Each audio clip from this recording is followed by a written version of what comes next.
John Kavakis here with a very special edition of My Take. You know, one of my favorite models always has been the Motor City 1954 Packard Caribbean. Well, we've had several offerings that have shown up recently. I've got all three of them here. As much as I love the Motor City, it's kind of I've had questions about size. We're going to solve all that. We're going to do a side-by-side comparison of the Motor City 54 Packard Caribbean, the Brooklin 54 Packard Caribbean, and the Automodello 54 Packard Caribbean. Now let me just start out by saying all three of these models are absolutely spectacular. They're just beautiful. I have this particular Motor City 54 Packard Caribbean on loan from Tom Kinney in Chicago. Mine's packed away somewhere and I can't find it. Tom has also loaned me his Brooklin 54 Packard Caribbean because I haven't received mine yet. I'm one of you guys that didn't get one out of the initial production run. So it's okay. I'm going to tell you how to get one if you want it. I've gotten back on the list. I'm ready. And then, of course, I've got Jim Cowan's Automodello 54 Packard Caribbean. Now, the Automodello comes in another color combination. The Motor City came in another color combination. The Brooklyn did too. It came in all black with a tan interior and a tan top. And they're talking about making a third color, very limited production, as we go forward and satisfy the demand for the rest of them. So what I want to do is I want to take a look at these. You know, we've heard about Brooklyn for a long time. People have called them, for years they've called them charming. Some people have called them something less than charming. Brooklyn saw their models for a long time as a blank canvas that could be improved upon. The purists insisted that you don't do anything to a Brooklyn. Well, we've had several model makers that have become legendary. John Roberts is one of them, John White another, by modifying Brooklyns, repainting them, that sort of thing. But they've never really been considered cream of the crop in white metal. Well, I got to tell you something. I want to be honest about this. I've been blowing this trumpet for a while.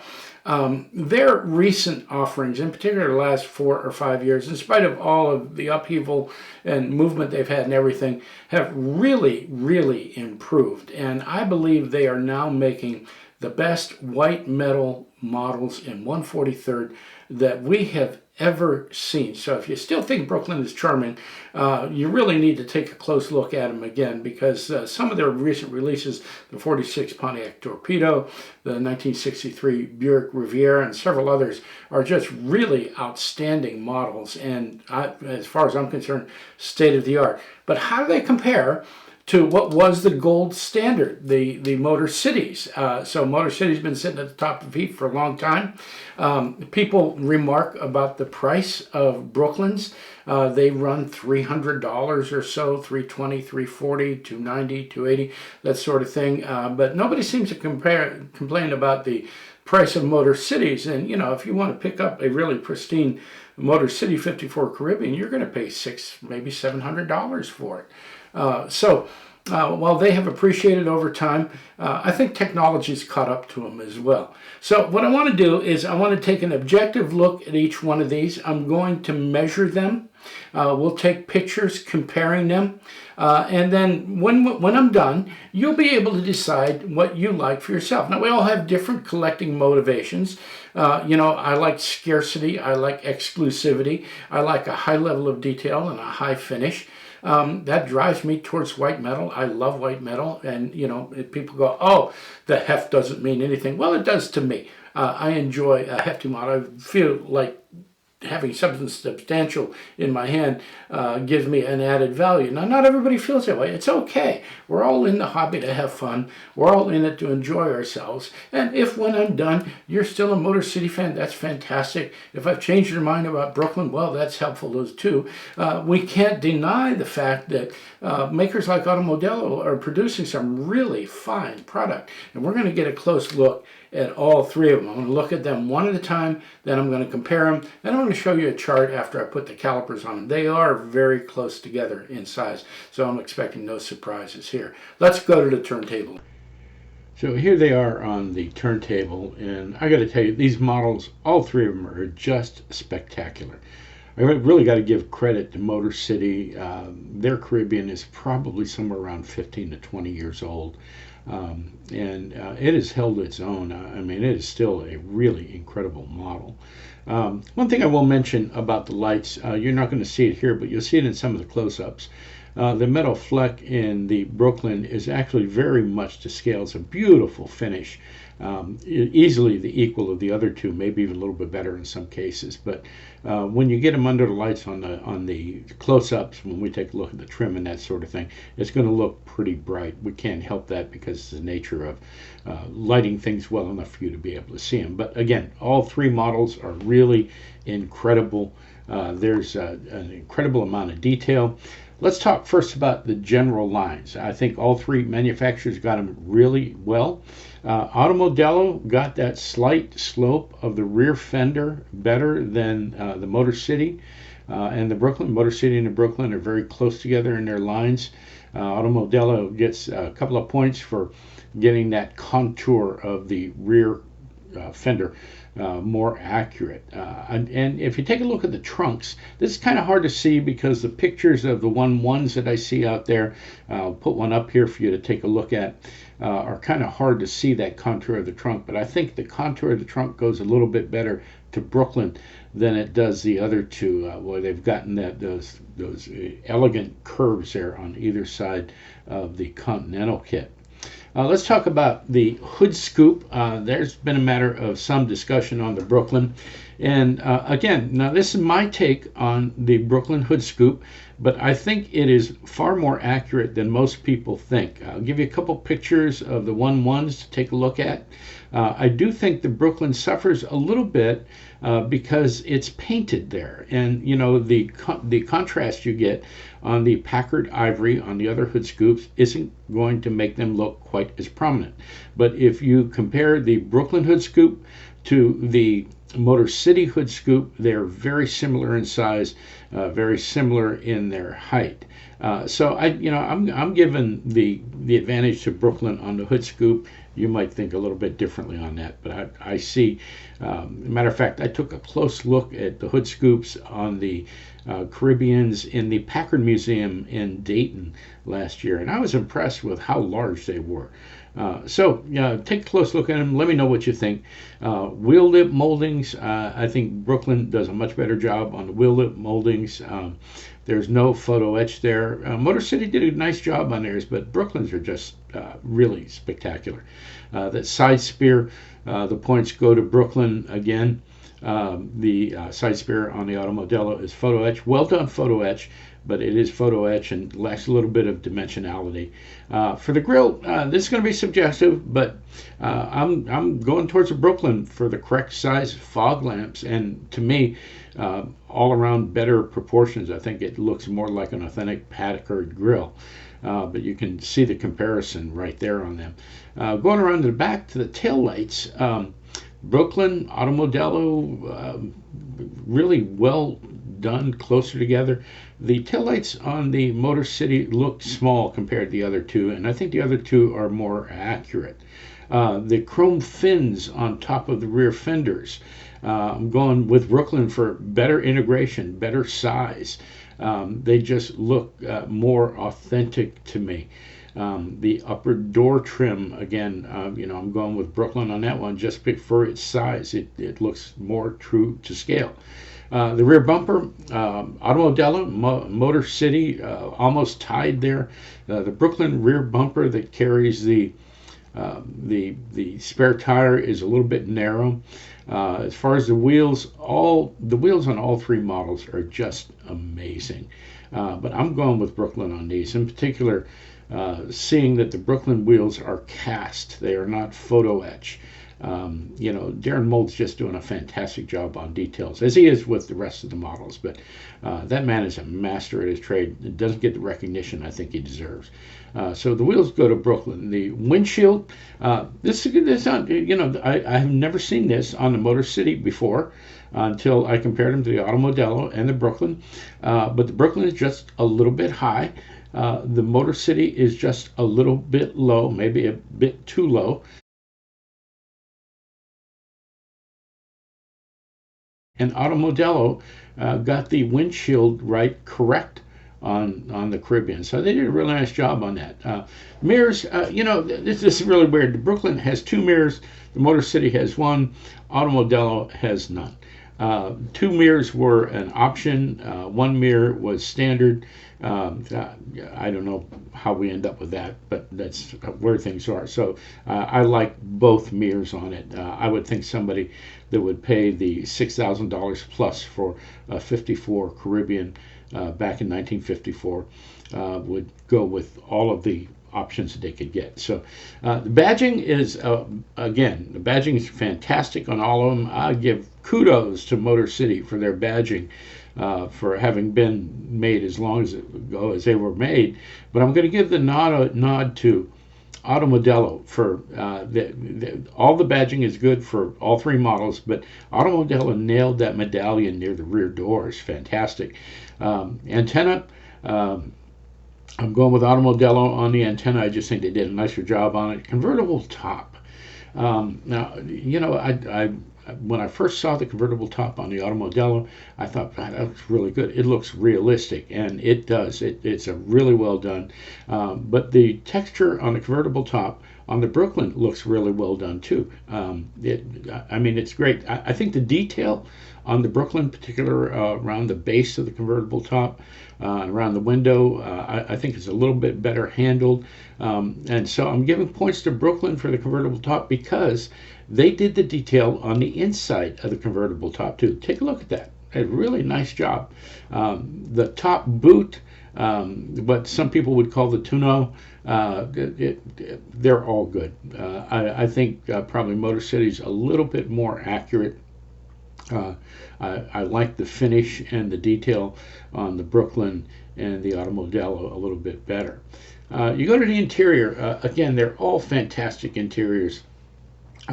There's a real toss-up on the steering wheel as to who does it best between Automodello and Brooklyn. The Motor City steering wheel isn't quite authentic, but Automodello and Brooklyn have nailed the steering wheel. They both have a little bit of a different character. You can decide which one you like. As far as the dash is concerned, I think as far as proportion, authenticity, I think Brooklyn did a better job with that. But again, you might have a different opinion on that. The seats, three-way tie. All three manufacturers did a fantastic job on the seats. The door panels, they're all good. They've got the right jewelry. I'm going to give the nod to Motor City on the door panels and on the sun visor.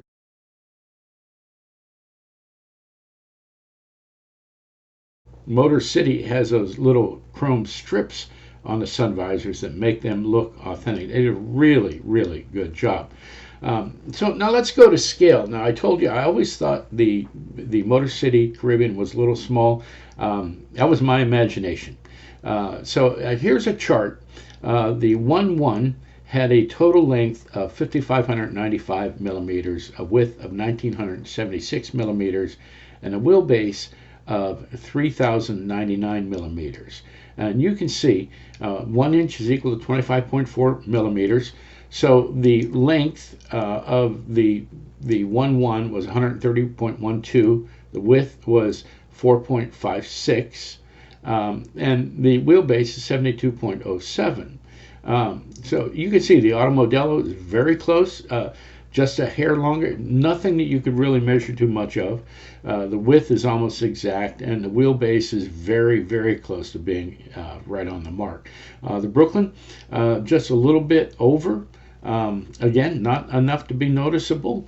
The width is almost exactly on spot there, and the wheelbase is almost exact as well. And the Motor City, which surprised me, sits very, very close in measurement to the Automodello in the length.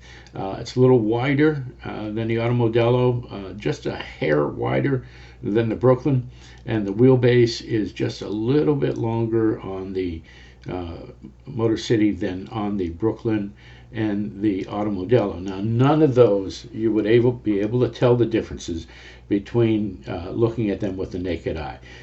All three manufacturers did a really good job.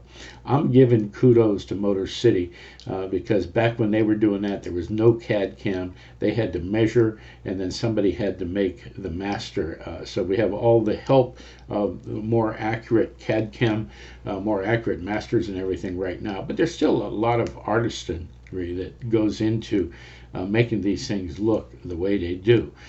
So there's the three comparisons. I just want to say this.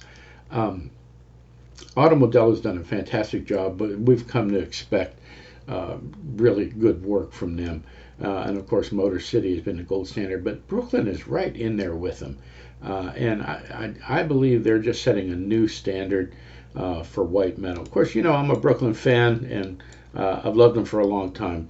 But this work is just absolutely outstanding. And I'll say this as well. You know, you might be a resin guy, you might be a white metal guy.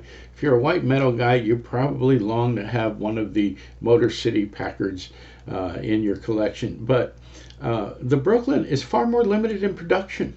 You know, I'm not sure everybody's thinking about this at this particular point. But you know, we don't know how many Motor Cities were made, but there were a lot of them, and there were a lot of different colors.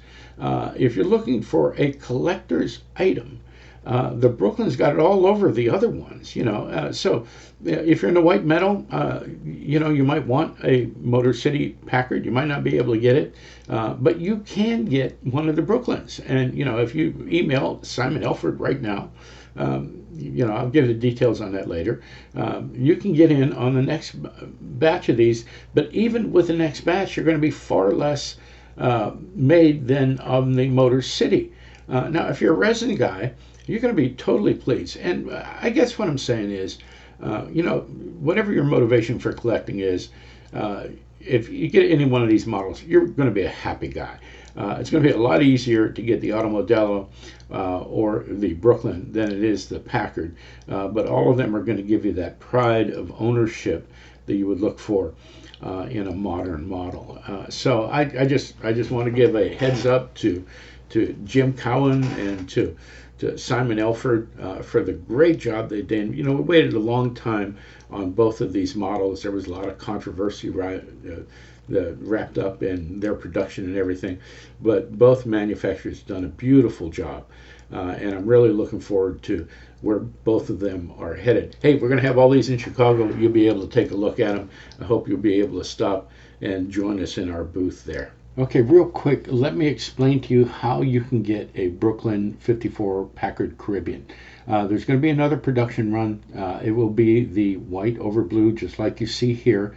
There will be another color made in a very limited number.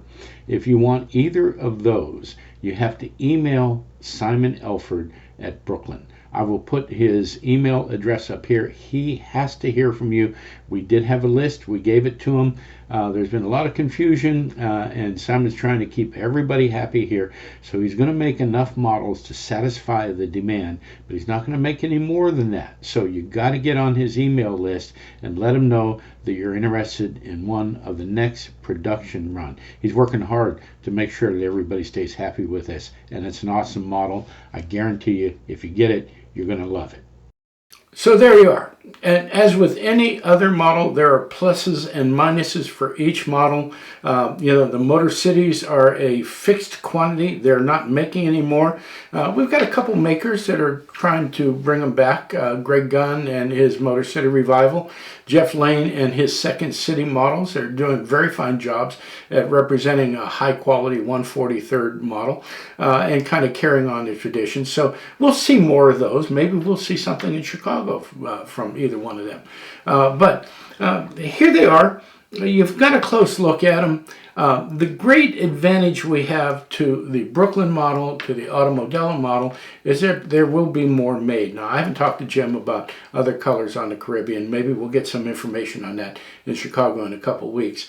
But there will be more Brooklyn, so they're not going to be quite as precious, quite as limited as what we find in the Motor Cities. We really don't know how many Motor Cities were made. Alan Novak didn't produce those types of records. He just kind of made them whenever he felt like making them. So whatever's out there, though, that's all there is. There are very few top-ups. Some of the innovations we've seen over the last couple of years are models coming out with a top-up and top-down feature. I love that because you get to display them two different ways. The top on the Brooklyn is white metal. So there's just a lot of neat stuff happening here. I hope you enjoyed the comparison. I tried to be as objective as possible. If you enjoyed the video, do me a favor. Would you give me a like down there in the right-hand corner? Of course, we'd love to have you as a subscriber. I've got more videos coming. We've got more news coming about the Chicago Shenanigans show that's going to come up in just a few weeks. So keep tuned to the channel. Thanks for tuning in. I'll talk to you later.